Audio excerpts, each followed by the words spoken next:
bermacam-macam, nanti macam-macam, ada voltametri, kemudian cyclic voltametri, kemudian polarografi dan seterusnya, gitu ya. Ini yang yang berkembang pesat itu yang ini.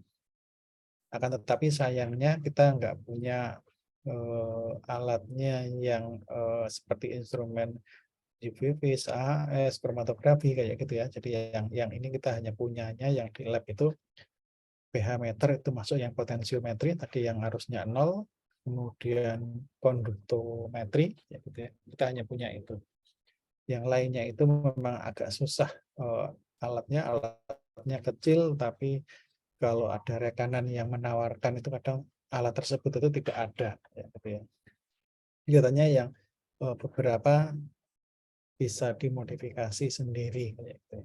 Nah, itu mungkin kita nggak akan membahas ini lebih banyak, nanti hanya beberapa yang kita bahas gitu.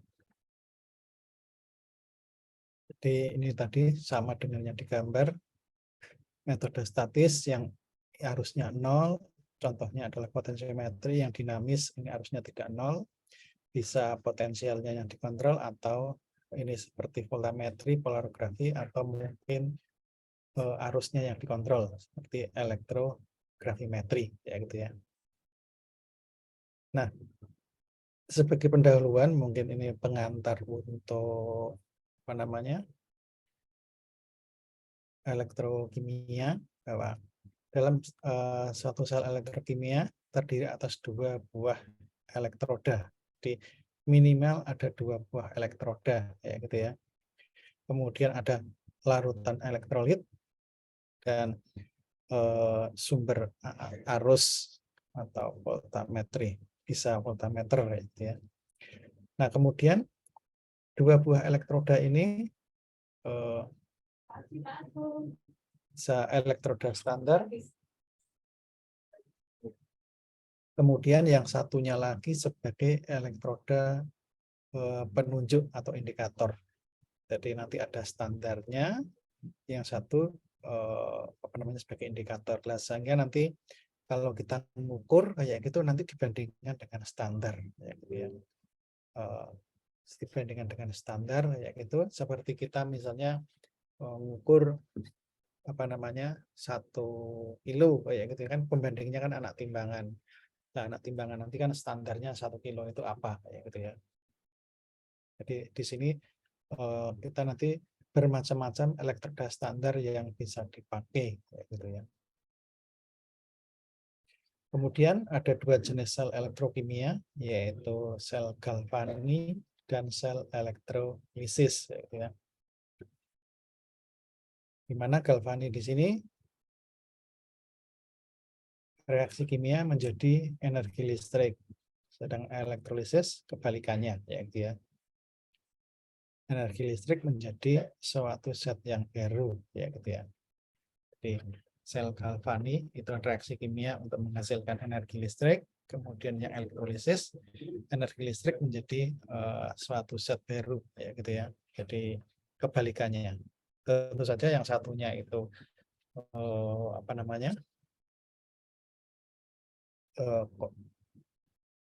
dapat langsung, yang satunya itu harus dipaksakan ya gitu ya. Spontan sama tidak spontan. Kemudian sel galvani. Nah, misalnya contohnya di sini ada larutan ZnSO4, kemudian Zn, di sini yang satunya lagi Cu, SO4, elektrodanya Cu. Gitu ya.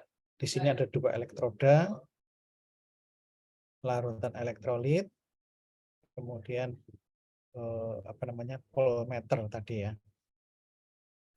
Nah, di sini dari Zn sama Cu ini kalau dibiarkan kayak gitu ya, dihubungkan dengan jembatan garam dan diukur potensinya, diperoleh reaksi yang berjalan itu seperti ini gitu ya. Jadi Zn-nya akan terionisasi menjadi Zn12, sedangkan Cu-nya yang akan terreduksi, teroksidasinya itu Zn, terreduksinya itu Cu-nya gitu ya. Dan ini berjalan spontan dengan potensial 1,1 ya gitu ya. Volt. Kemudian itu yang galvani gitu ya. Kemudian yang itu elektrolisis. Elektrolisis itu contohnya kebalikannya seperti tadi, tetapi reaksinya kan harus galvani kayak gitu ya. Nah, bagaimana kalau kita balik kayak gitu ya? Kita paksa balik seperti ini. Jadi Cu-nya yang teroksidasi, Zn-nya yang tereduksi ya gitu ya. Apakah bisa? Kalau yang tadi reaksi ini berjalan spontan. Sedangkan kalau kita balik itu tidak spontan ya gitu ya.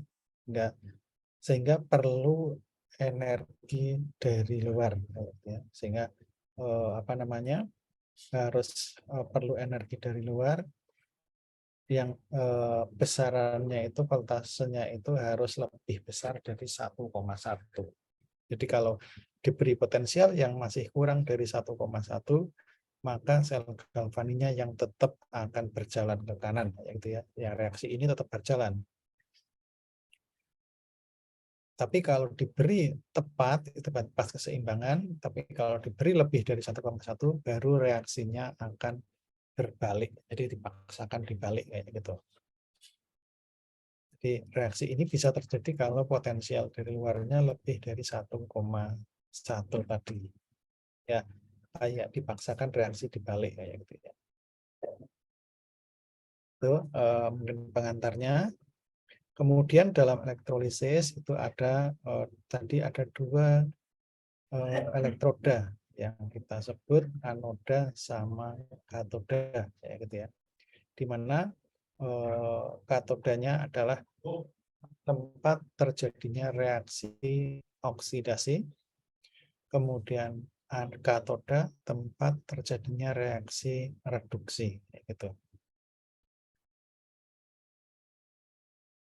Kita lihat di katoda ini juga reduksi, ini H plus menjadi H0, Ag plus menjadi Ag0, dan seterusnya. Jadi katoda itu tempat terjadinya reduksi, sedangkan di anoda tempat reaksi oksidasi. Kemudian penulisannya, ya, gitu ya. Penulisannya nanti apa namanya? Ada beberapa aturan, misalnya setengah sel yang mempunyai potensial lebih besar ditulis di sebelah kanan dari dua garis miring, dan setengah sel yang potensialnya lebih kecil ditulis di sebelah kiri. Jadi nanti reduksinya itu ada di sebelah kanan yang potensialnya lebih besar dari garis miring ya, vertikalnya itu bisa 1 atau 2. Kalau seperti ini nanti garis vertikalnya 1 karena dalam satu larutan, tapi kalau yang seperti digambar di depan itu ini garis miringnya harus 2 karena memang terpisah ya gitu ya. Di sebelah kiri nanti reaksi oksidasi, di katodanya di sebelah kanan,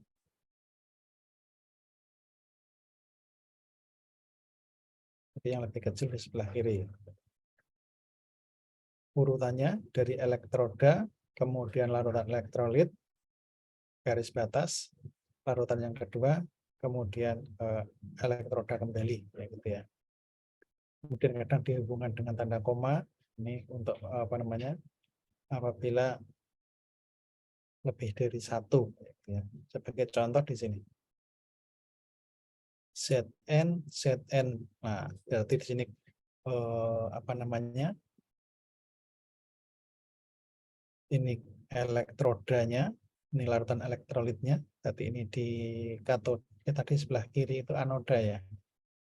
Setengah sel yang mempunyai harga potensial yang lebih besar atau katoda ditulis di sebelah kanan dari 2 garis. Seperti ini katodanya di sini, ini anoda ya gitu ya. Jadi ini anodanya, larutan elektrolitnya, kemudian ini elektron yang satunya lagi ini katoda.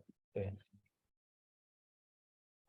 Kemudian gambar yang ini garisnya dua karena dua tempatnya beda wadah ya, gitu ya. Ini yang dalam satu wadah. Ini anodanya PT, larutannya itu H+, Ag+, kemudian katodanya Ag gitu. Kemudian yang penting lagi, nah ini. Jadi E-cell ini silakan dibaca sendiri kayak gitu ya. Dengan ini pakai log kayak gitu ya. Jadi talent ini pakai log bahwa E-cell sama dengan E0 cell min 0,0592 per N log produk per reaktan gitu ya. Jadi E-cell-nya seperti itu, rumus E-cell-nya.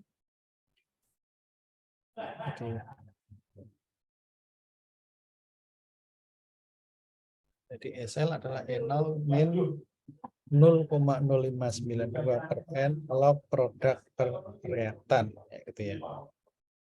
Kemudian potensial selnya itu ini silahkan dipakai yang mana gitu ya.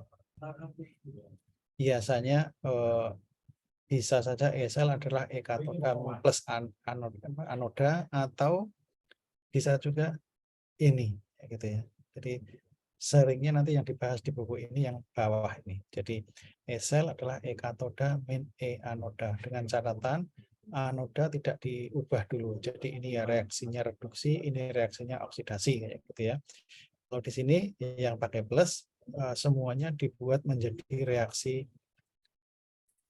oksidasi gitu ya. Jadi semuanya dibuat menjadi reaksi oksidasi harus dibalik dulu kayak gitu ya.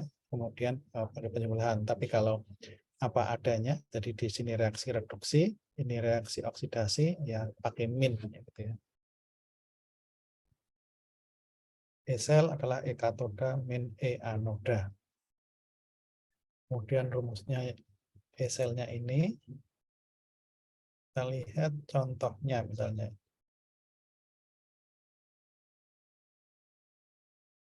Dari reaksi ini, nanti E-cell-nya berapa, kayak gitu ya.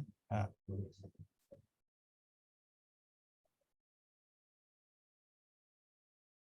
kemudian tadi elektrodanya ada yang satu sebagai elektroda standar atau pembanding, yang satunya elektroda indikator tadi ya. Elektroda indikator sama standar tadi di awal sendiri gitu ya. Elektrodanya itu harus ada dua. Yang satu sebagai elektroda standar atau baku, yang satunya sebagai elektroda penunjuk atau indikator kayak gitu. Nah, elektroda standar ini ada bermacam-macam. Sebagai contoh, elektroda apa namanya? Standar adalah elektroda hidrogen standar ya gitu ya. Nah, nanti elektroda hidrogen standar itu nanti potensialnya dibuat 0 kayak gitu ya. Nah, elektroda hidrogen standar itu dari sini kayak gitu ya. Jadi bentuknya seperti ini, ada larutan dengan aktivitas atau konsentrasi 1 molar, kemudian ini ada gas hidrogen 1 atmosfer, kemudian elektrodanya PT, kemudian ada jembatan garam. Nah, seperti ini. Ini elektroda standar hidrogen gitu ya. Nah, kalau dibandingkan dengan ini itu enak kayak gitu ya, betulnya. Karena nanti potensial dari ini dibuat 0 kayak gitu ya. Ini potensialnya 0. Beda potensialnya 0. Nah, tetapi yang menjadi masalah untuk membuat sistem seperti ini itu agak susah kayak gitu ya. Misalnya praktikum kayak gitu membuat elektroda standar hidrogen kayak gitu ada gas hidrogen 1 atmosfer sehingga di sini ya kemudian larutannya ini kayak gitu, membuat sistem seperti itu susah. Sehingga kadang elektroda standarnya itu diganti dengan yang lain. Nah, kalau diganti dengan yang lain nanti potensialnya tidak nol kayak gitu ya. Jadi potensial. Jadi elektroda standar yang lainnya itu potensialnya tidak nol. Gitu. Sehingga nanti harus diperhitungkan dalam perhitungannya kayak gitu. Nah, elektroda standar yang baku memang ini nanti sebagai patokan yang dengan yang lainnya. Nah, sebagai contoh di sini ini elektroda standar hidrogen itu potensialnya dibuat nol gitu ya. Ini nol sehingga nanti dibandingkan semuanya dengan ini. Jadi daftar ini apa namanya? Potensial standar itu semuanya dibandingkan dengan elektroda normal hidrogen. Untuk yang positif dan lebih besar ini dari reaksi ini, kemudian untuk yang lebih kecil ini reaksi yang lainnya, dan semuanya ini reaksinya dibuat dalam bentuk reaksi reduksi semuanya kayak gitu ya. Jadi ini reduksi semuanya sehingga kadang apa namanya akan terlihat potensial standarnya dibandingkan dengan elektroda normal hidrogen kayak gitu ya. Nah, dalam kenyataannya elektroda pembanding tadi untuk membuat elektroda normal hidrogen itu susah sehingga digantilah dengan elektroda yang lainnya. Sebagai contoh di sini nanti ada elektroda kalomel, elektroda perak-perak klorida dan seterusnya. Ya. Jadi elektrodanya pembandingnya nanti dibandingkan dengan elektroda yang lebih gampang dibuat. Kemudian kita membahas yang potensiometri. Ini contoh tadi yang arusnya nol ya gitu ya. Di sini yang dihubungi adalah yang dipelajari adalah hubungan konsentrasi dengan potensial. Jadi tidak melibatkan arus sama sekali. Ya, tadi kan arusnya nol. Nah, contoh yang arusnya nol itu potensiometri ini.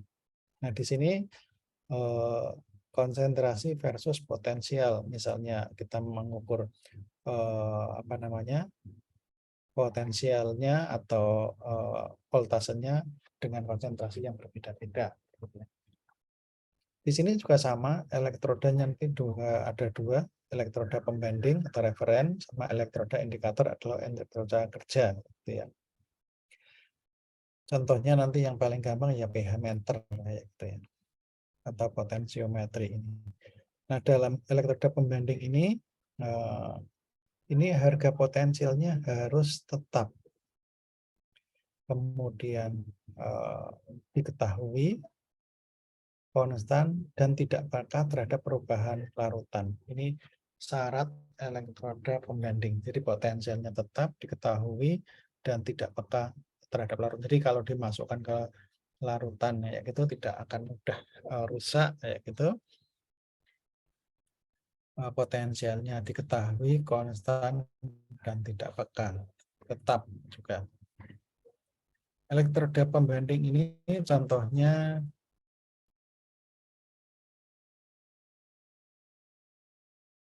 yang potensialnya tadi apa namanya 0, tapi ini susah dipakai kayak gitu ya, karena harus melibatkan gas hidrogen 1 atmosfer dan seterusnya, itu membuatnya agak susah.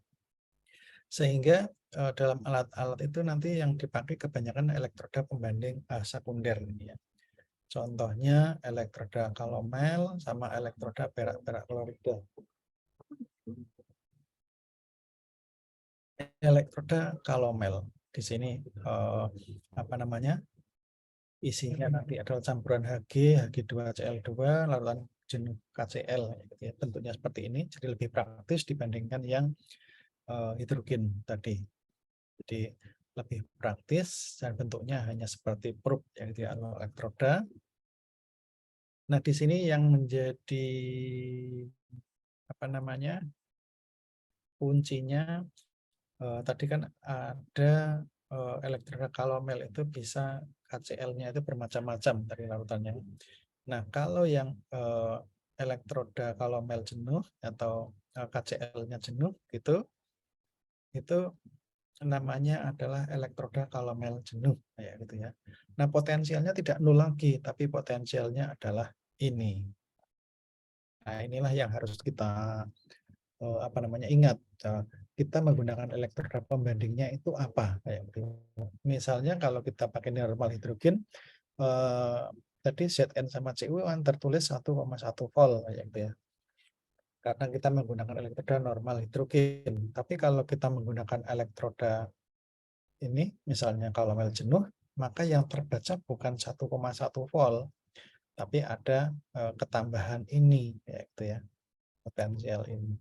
Sehingga nanti harus dikoreksi kayak gitu ya, dikoreksi dulu dengan potensialnya ini, karena potensial dari elektroda kalomel jenuh itu tidak nol.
Mohon maaf Kak, sepertinya masih di mute.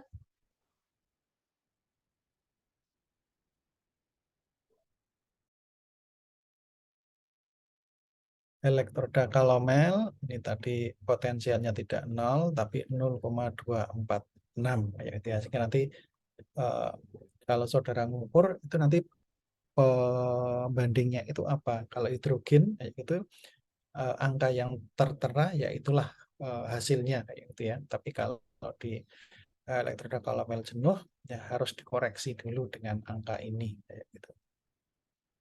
Dan elektroda perak, pembanding yang selainnya adalah perak klorida. Biasanya di sini ada larutan perak klorida, kemudian ada kawat perak kayak gitu. Ini potensialnya juga tidak nol lagi, tapi ini 197. Jadi angka-angka ini yang sering dipakai. Jadi misalnya di soal itu pakai elektroda hidrogen itu ya. Berarti yang terbaca itu adalah angka aslinya. Kalau pakai kalomel jenuh kayak gitu nanti harus dikoreksi ini 0,246. Kalau perak klorida dikoreksi dengan 0,197 gitu.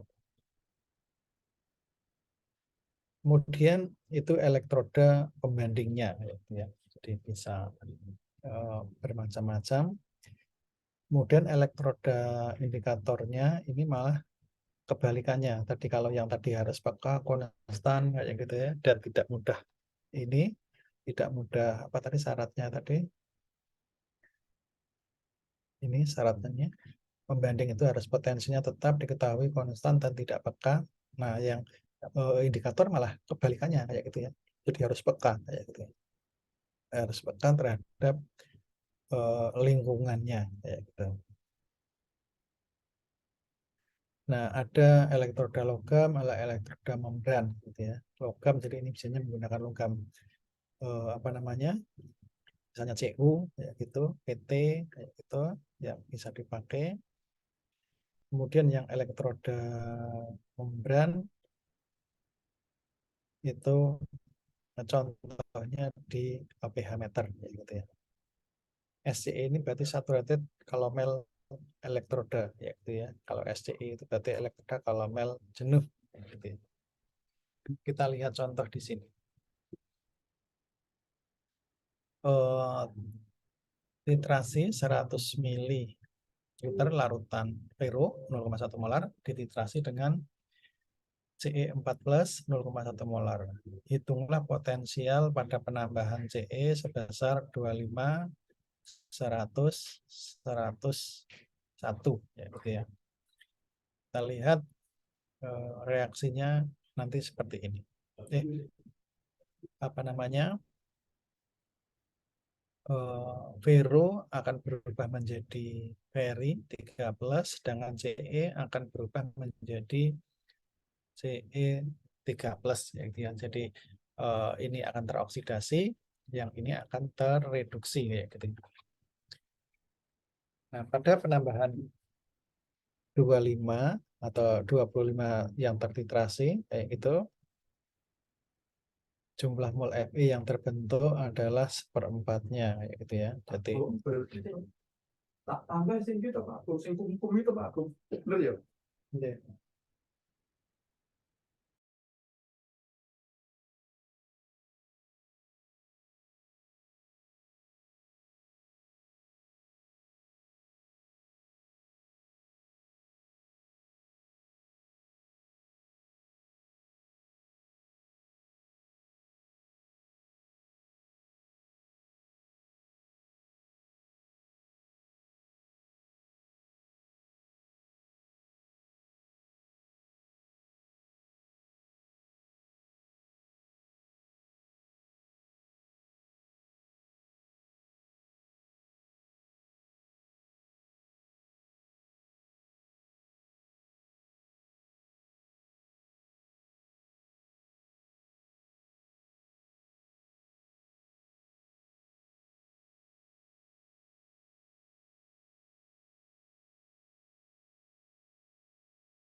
ya, sebagai contoh, Salah ya foto tahu ya.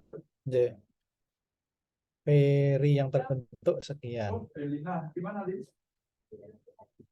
Nah, anu ini Kemudian ini Vero yang sisanya sekian. Reaksinya di dalam tadi darat volta tadi ini ya gitu ya. Ini dari darat volta bahwa reaksi reduksinya potensi sekian. Sehingga E selnya adalah E0 min 0,0592 per N log produk per reaktan ya gitu ya. Nah, potensialnya ini 0,771 itu dari ini, kemudian min 0,0592 per N. N-nya 1 di sini karena dari 3 plus menjadi 2 plus, N-nya 1 ya gitu ya, per 1 log produknya apa di sini? Produknya adalah di reaksi ini adalah Vero ya gitu ya. Kemudian reaktannya adalah Veri ya gitu. Sehingga ketemu potensial selnya sekian. Nah, yang terukur itu sekian, sehingga yang E selnya E katoda min E anoda ya gitu ya. Katoda min anoda. Nah, SCE tadi berapa? 0,246, sehingga apa namanya? Yang terbaca itu sekian ya gitu ya. Potensial. Nah, kalau misalnya di soal ini digunakan elektroda normal hidrogen gitu ya, maka jawabannya ini kayak gitu ya. Udah segini aja. Karena ininya 0 kayak gitu ya. Tapi karena ini pakai SCE saturated kalau mel elektroda, kalau elektroda kalau mel jenuh maka dikoreksi ini ya gitu ya. Jadi katoda min anoda ini potensial yang terbaca itu sekian. Tapi nanti kalau masuk ke perhitungan yang ini kayak gitu ya. Kemudian pada penambahan 100, jadi di sini tepat titik ekivalen maka tinggal apa namanya dibagi kayak gitu ya. Jadi dari CE reaksinya ini yang CE reaksinya mana?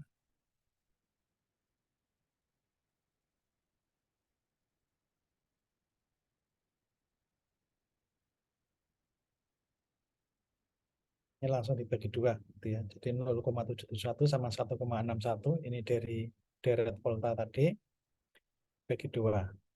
Sehingga yang terbaca kalau pakai normal hidrogen sekian, tapi kalau pakai SCE yang terbaca ini ya gitu ya. Ada penambahan 101. Maka kita lihat reaksinya ini. Jadi nanti ini sebagai produknya Ce3+, reaktannya Ce4+, 1,61 ini 0,0591 per 1 log apa namanya Ce yang terbentuk, yang ini yang kelebihannya tadi, sehingga potensialnya sekian. Nah, baru dikoreksi lagi, dikoreksi karena pakai SCE.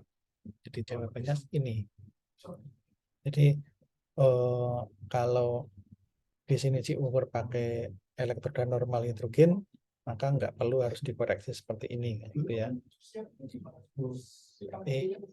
0,743, tapi kalau kita pakai SCE harus dikoreksi, ya itu.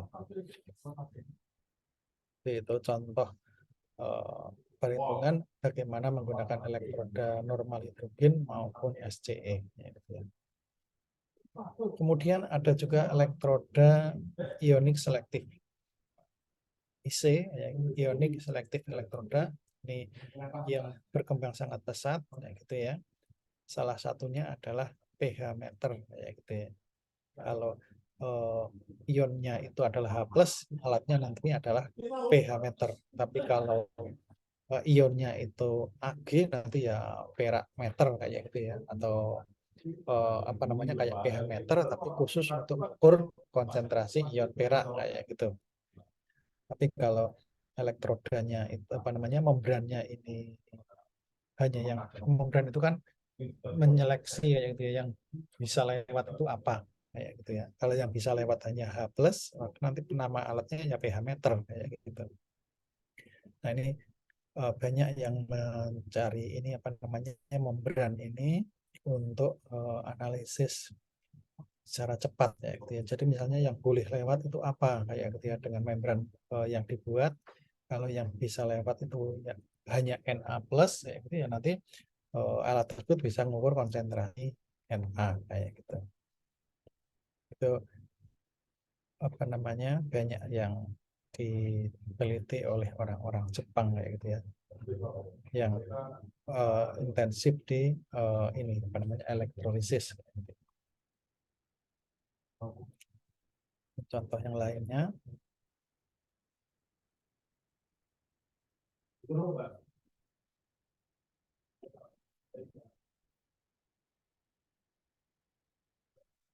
kemudian ini potensiometer. Jadi misalnya saudara punya data titrasi kayak gitu ya, antara volume yang ditambahkan dengan diukur pH-nya, saudara mencari titik ekivalen gitu ya. Sering grafiknya itu kadang seperti ini ya gitu ya. Seperti ini, dan kadang tidak begitu kelihatan ini titik beloknya di sini kayak gitu. Sehingga kalau misalnya tidak begitu kelihatan, itu bisa dilakukan turunan yang pertama sama turunan kedua. Ini cara menghitungnya ada, nanti grafiknya menjadi yang mula-mula seperti ini nggak begitu kelihatan. Di sini misalnya agak kecil ya itu perubahannya, nanti akan bentuk seperti ini. Ini turunan pertama. Ini nanti ada puncak yang runcing, kemudian di puncak tersebut nanti tarik garis ke bawah, itu titik ekivalennya. Kalau ini juga tetap nggak begitu kelihatan, kita bisa mencari turunan keduanya, yaitu dengan cara nanti akan grafiknya seperti ini. Jadi naik, kemudian turun, memotong sumbu X, dan naik kembali. Nah, pada titik potong itulah nanti titik ekivalennya. Nah, bisa dicek di sini ya gitu ya. Jadi silakan data ini dimasukkan ke Excel gitu, data 2 ini di data 2 ini kan hasil pengukuran ya gitu ya. Kemudian saudara cari ini kayak gitu ya. Nanti ini turunan pertamanya itu nanti saudara buat ini grafik ini. Kemudian turunan kedua saudara pakai grafik ini kayak gitu ya. Ini ada caranya.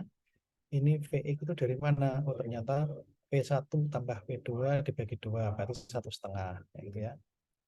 Ini dijumlahkan dibagi ini dijumlahkan 5 ketemunya 2,5. Ini dijumlahkan berapa 7 ketemunya 3,5 gitu ya. Ini sudah ada. Kemudian yang ini dari mana? Ini PH1 min PH2 dibagi selisih P berarti ini selisih ini berarti ini 0, berapa ini 0,05 kayak gitu ya.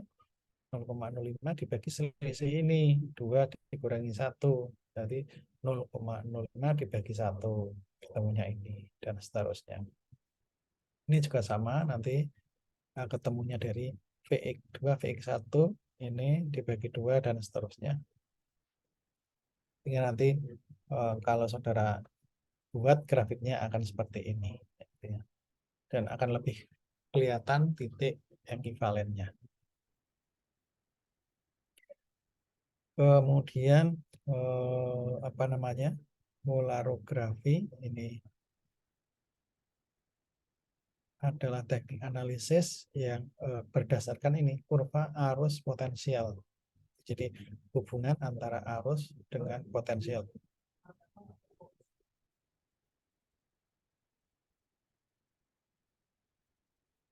Jadi bisa jadi nanti ada konsentrasi dengan potensial sama dengan arusnya.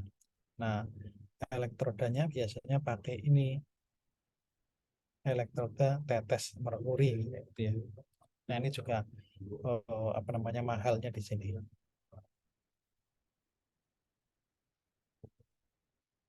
Jadi tetes merkuri ini yang agak mahal karena harus ada merkuri yang cairnya. Nah, di sini nanti dari apa namanya voltametri atau polarografi ini yang dipakai itu nanti rumus ini, rumus Ilkovik ya gitu ya. Rumus Ilkovik itu seperti ini. ID arus difusi kayak gitu ya 6,607 kalikan ND ini dan seterusnya. Nanti akan digambar ID versus C atau konsentrasi yang pasti harus grafiknya lurus gitu ya. Nah, ID arus difusi kemudian konsentrasi gitu ya. Nah, ini hubungan yang linear antara ID dengan C ya gitu ya. Contohnya seperti ini. Kalau dibuat gambar ya gitu ya. Jadi ini harus difusi, kemudian ini tadi ke potensialnya. Nah, disebut arus difusi itu kayak gini, dari antara ini mula-mula datar, kemudian naik, kemudian datar lagi. Nah, selisih inilah yang disebut dengan arus difusi, ya gitu ya. Jadi kayak kurva titrasi gitu ya. Jadi datar, kemudian naik, kemudian datar lagi, ya gitu ya. Nah, selisih inilah yang disebut dengan arus difusi. Kemudian di tengah-tengah ini disebut E setengah potensial setengah gitu ya. Jadi di setengah-tengah inilah kalau kita tarik garis ke bawah adalah E setengah potensial sel ya gitu ya. Jadi ini potensial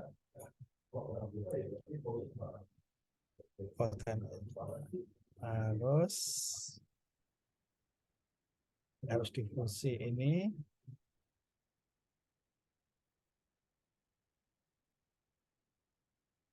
nanti dari masing-masing ini dengan konsep jadi agak ini ya, jadi masing-masing larutan diukur arus difusinya konsentrasi yang berbeda-beda baru nanti dibuat ID versus C kayak gitu ya. Jadi masing-masing konsentrasi, dicari grafiknya seperti ini, nanti ketemu ID-nya. Ya, dari ID itu nanti akan linear dengan konsentrasinya, kayak gitu.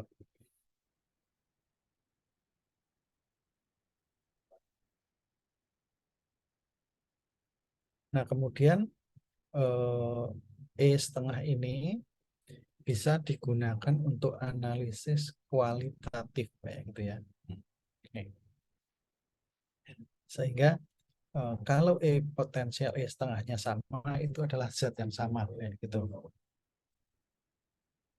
Seperti di kromatografi itu TR, kayak gitu ya. TR yang sama, bila kondisi yang lainnya sama, itu adalah zat yang sama.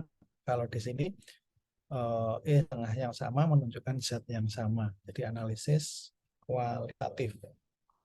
Untuk analisis kuantitatifnya pakai ID ini, karena nanti ID nanti sebanding dengan konsentrasinya.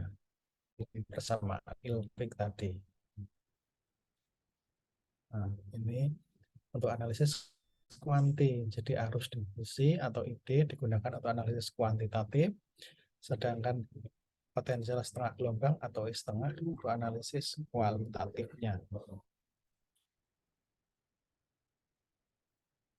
Ini misalnya ada grafik seperti ini, dan nanti ID-nya itu di sini. Ini mulai datar, nyarinya cara mencarinya. Ini garis singgung sini, garis singgung sini, ketemu di sini, garis singgung sini ke sini, ketemu di sini, sehingga ID. Kemudian di tengah-tengahnya nanti E setengah atau potensial setengah gelombang tadi.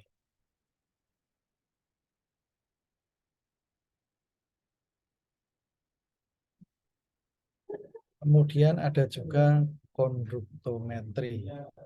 Ini daya hantar, kayak gitu ya. Daya hantar listrik dari masing-masing larutan elektrolit. Di sini apa namanya, digunakan daya hantar versus konsentrasi, gitu ya. Bisa dibuat daya hantar versus konsentrasi, dan biasanya digunakan untuk titrasi, gitu ya, mencari titik ekuivalen daya hantar. Lah ini, jadi misalnya ini HCl dititrasi dengan NaOH, ya gitu ya. Mula-mula daya hantarnya tinggi, ya gitu ya. Kemudian karena penambahan NaOH, daya hantarnya turun, ya gitu ya. Sampai pada titik ekuivalen itu daya hantarnya paling rendah. Baru kemudian kelebihan NaOH, daya hantarnya akan naik kembali. Hingga pada titik belok inilah daya apa namanya sebagai titik ekuivalennya. Sehingga nggak perlu pakai indikator atau mungkin pakai pH meter, nggak perlu. Jadi kita melihat daya hantarnya. Nah, ini dulu digunakan untuk praktikum juga di sini.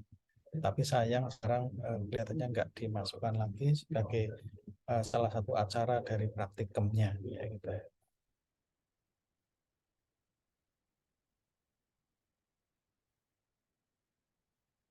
Kemudian ini kalau yang dititrasi asam lemah, ya, gitu ya. Jadi daya hantarnya tidak begitu turun drastis. Kalau ini misalnya HCl turun drastis, ini turunnya pelan-pelan, kemudian naik lagi. Nah, kadang menjadi nggak kelihatan, sehingga perlu dicari seperti yang tadi, turunan pertama, turunan kedua dari kurva titrasi tadi, sehingga biar kelihatan nampak, gitu ya, seperti yang tadi. Nah, mungkin itu pengantar dari elektrokimia. Nah, ini ada beberapa soal yang mungkin bisa saudara pelajari untuk apa namanya, dicoba, ya gitu ya. Nah, misalnya berapa potensial dari setengah sel dari elektroda karnium yang dicelupkan ke dalam larutan CD2+. Reaksinya ini, berarti kan nanti saudara mencari E setengah sel, berarti kan tadi E sel min 0,0592 per N log produk per reaktan, gitu ya. Silakan nanti dicari, dicoba. Nah, nanti ada kuncinya di bawah ini. Nah, kuncinya nanti sudah sesuai atau belum jawaban saudara, kayak gitu ya. Yang di sini apa namanya, dari soal-soal ini bisa saudara lihat gitu ya, apakah sudah benar atau belum. Misalnya di sini kan apa namanya, produknya CD per reaktannya CD12 lah, CD-nya nanti diganti dengan angka 1 kayak gitu ya. Dan di sini nanti produknya adalah BR min, berarti BR kuadrat, min kuadrat. Nah, ininya nanti konsentrasinya berapa ya gitu ya. BR liquidnya ini. Kemudian ini juga sama, nanti BR kuadrat per ini. Sehingga nanti saudara bisa menghitung kalau misalnya ada yang kurang, apa namanya, salah hitung kayak gitu. Misalnya ada sini, katodanya apa tadi? Oh, ini anodanya kayak gitu kan, anoda, kemudian elektrolit yang pertama, kemudian elektrolit yang kedua, ini katodanya kayak gitu kan. Berarti katoda itu tempat terjadinya reaksi reduksi. Berarti yang reduksi itu adalah ini Pb. Nah, oh ini yang reduksi ya. Pb-nya nanti sebagai katoda, yang Z-nya nanti sebagai anodanya. Ya, sel padahal E katoda min E anoda gitu. Ya, nanti silahkan nomor 56 itu menghitung SL-nya. Jadi nanti SL katoda min E anoda, sedangkan yang 1, 2, 3, 4 ini baru setengah sel gitu ya. Baik, mungkin itu saja untuk materi elektrokimia ya gitu ya. Nanti ini saya share kembali ke grup WA ya gitu ya. Untuk minggu depan kelihatannya sudah mulai presentasi ya. Atau mungkin hari ini, atau ada yang sudah siap, atau mungkin minggu depan saja ya. Minggu depan, Pak. Minggu depan saja, Pak. Kemudian ini di bawahnya ada soal lagi. Ini soal MIT ya gitu ya. Ada kuncinya juga, bisa saudara apa namanya, lihat apakah saudara bisa mengerjakan ini atau tidak. Kemudian ini soalnya dari kelasnya Bu Aryani biasanya ini. Isinya macam-macam. Tapi kelihatannya ada kuncinya. Nah, kuncinya di bawahnya. Jadi ada kuncinya di bawahnya yang soalnya Bu Haryani. Jadi ini dari Bu Haryani ya, yang ini. Mungkin itu untuk apa namanya materi hari ini. Silahkan mungkin ada yang mau ditanyakan kayak gitu. Kemudian kurang berapa pertemuan ya? Ini pertemuan ke 10 ya? Oke, Bapak. 10 berarti masih kurang 11, kurang 5 lagi kayak gitu ya. Kalau 5 lagi, kelompoknya kemarin ada berapa? Ada 6, Bapak. Kelompoknya ada 6. Iya, ada 6. Oh, berarti sehari 1 ya. 1 ada yang nanti, ada yang 2 terakhir, atau yang kapan, atau mungkin besok ya silahkan ya gitu ya. Jadi berarti sehari besok ininya 1, apa namanya, yang presentasi silahkan apa namanya, PowerPoint-nya mungkin bisa di-share kayak gitu ya sebelum presentasi, biar ada kesempatan membaca bagi kelompok lainnya kayak gitu ya. Jadi kemudian sehingga mungkin bisa kesempatan untuk bertanya kayak gitu ya. Nanti kalau misalnya ada jawaban atau mungkin tidak bisa menjawab, nanti bisa saya bantu. Karena saudara di presentasi ini apa namanya, memaparkan artikel orang lain, kemudian saudara telaah apakah ada kekurangan atau kekurangan dari artikel tersebut, di review kayak gitu ya. Kalau memang nggak menemukan ya oke ya, pokoknya saudara bisa menjelaskan ini dapatnya dari mana, misalnya kayak gitu kan. Ada kurva kalibrasi, kemudian oh ini konsentrasinya kok sekian, kira-kira dari mana. Kalau datanya lengkap itu kan enak. Tapi kadang juga ada yang artikel yang isinya itu kurang bagus gitu ya. Ya kalau sehingga mungkin bisa menemukan banyak kekurangan dari artikel tersebut, sehingga bisa perlu di apa namanya, koreksi kayak gitu ya. Baik, kalau ada yang ditanyakan silahkan. Kalau tidak ada, mungkin cukup ya tadi kelasnya ini. 103. 103.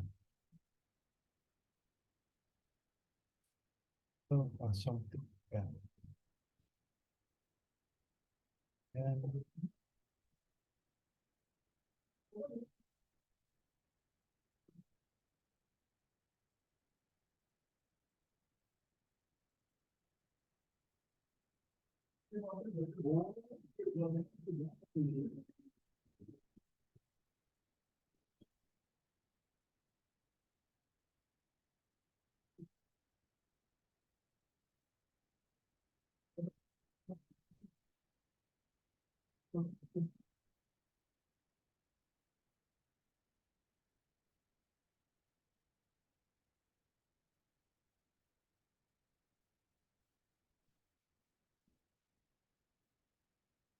itu sudah saya kirim dan sedang proses gitu ya.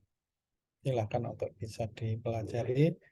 Soal-soal tadi yang terutama yang atas yang belum ada jawabannya, hanya ada kuncinya, silahkan dihitung kayak gitu. Kalau ada yang ketemunya masih berbeda, itu bisa ditanyakan lewat grup WA ini kayak gitu ya. Baik, untuk hari ini mungkin cukup saja, nggak perlu kita banyak-banyak materinya. Kita tutup dengan ucapan hamdalah bersama-sama. Alhamdulillahirabbil alamin. Akhirul kalam. Wassalamualaikum warahmatullahi wabarakatuh. Waalaikumsalam. Waalaikumsalam Waalaikumsalam warahmatullahi warahmatullahi wabarakatuh. wabarakatuh. Terima kasih.